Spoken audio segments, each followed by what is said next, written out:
And so for you to manifest, you have to build up in prayer. Because there is a place you pray to where there are coals of fire.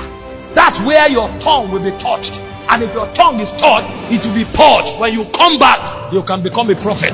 I was sharing with them, if people have understanding, there will be no competition.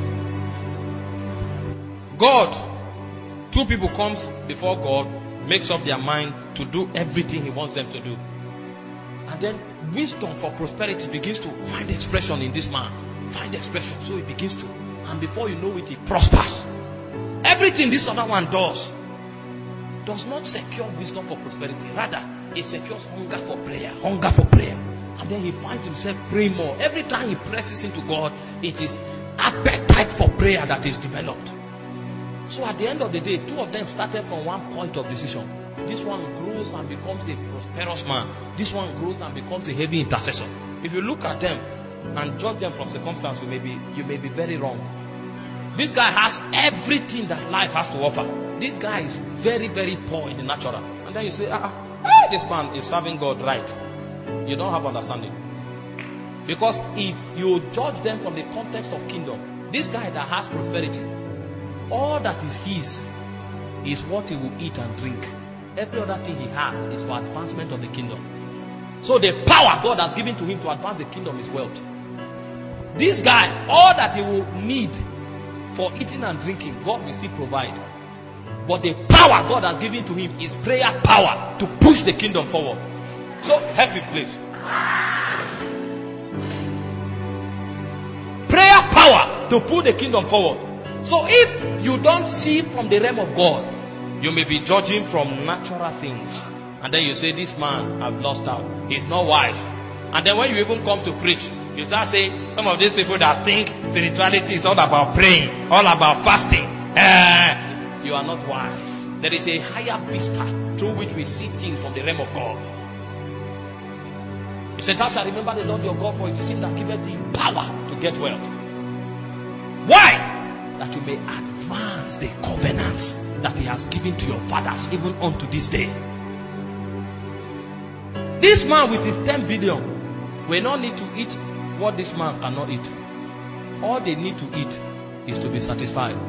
Out of human appetite, they can go to tantalizers or go to extravaganzas and order for chicken, order for this. When it enters into his tummy, it is amino acid, glycogen, glucose. That's what is there, because that's what the body needs. He is going for yogurt and chicken because of appetite. But what God is providing for him is amino acid, glycogen to strengthen him. This guy will eat garri. When he goes to his stomach, it's glucose, glycogen to strengthen him. What God is interested in is not their appetite, it's the kingdom advancement. So he's not richer than this man. Both of them are equally rich. And what their body needs is the same. But he has power through finance and prosperity to advance the kingdom. He has power through prayer to advance the kingdom. This one, we call this one carnal. He doesn't have understanding. This one, we call this one foolish. He doesn't have understanding.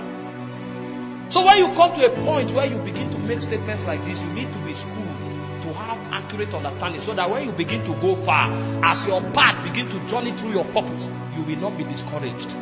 Because if we begin, some of us may journey into wealth, and we will thank God that we made the decision.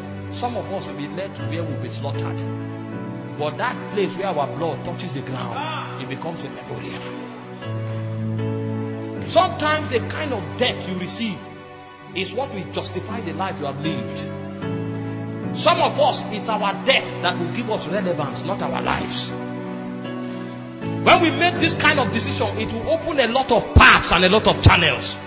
If you don't have understanding, you may end up distracting yourself. So when you are close to a point where heaven wants to partner with you, when the government of Zion wants to make an appearance, that is when you back out and say, God, I don't tire. Not only me, they serve God. Let me go and look for a job. Then you go and start doing business. This is why we begin by hearing heaven first. And we continue hearing heaven in order to stay accurate. You are taught Christianity of principles. Principles don't make men. Principles result in dislocation. dislocation. The men whose life you are itemizing as principles, they didn't leave them as principles. Those were the things they caught in heaven, and it was peculiar to them. You go study their life and you gather principle. You pick one from Daniel, pick one from Paul. Who told you they live the same lives? They secured what they were living from the spirit realm. The goal of God for every one of us is to be able to access that realm. Because you may be a politician, I may be a preacher, and she may be a singer. You may be an artist. What principle are we going to apply? We need to catch wisdom from the realm of God. Because my own principle as a preacher may be to pray and fast every day for 5 hours. You are a politician. If you do that, you will never attain to the corridor of power. You are an artist. Your principle may be watch other people, learn the skill from them, develop your phonetics, develop your acting skill. That's your own.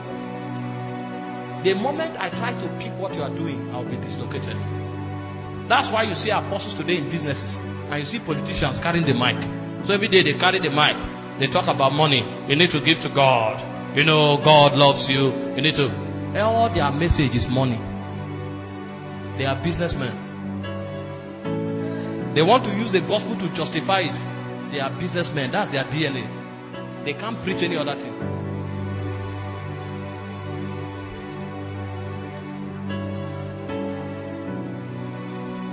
At the center of it all, it's you that I see.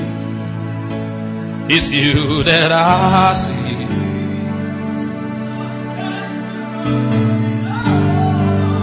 At the center of it all, it's you that I see.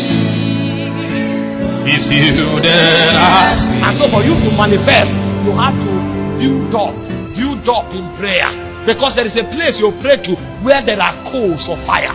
That's where your tongue will be touched. And if your tongue is touched, it will be purged. When you come back, you can become a prophet.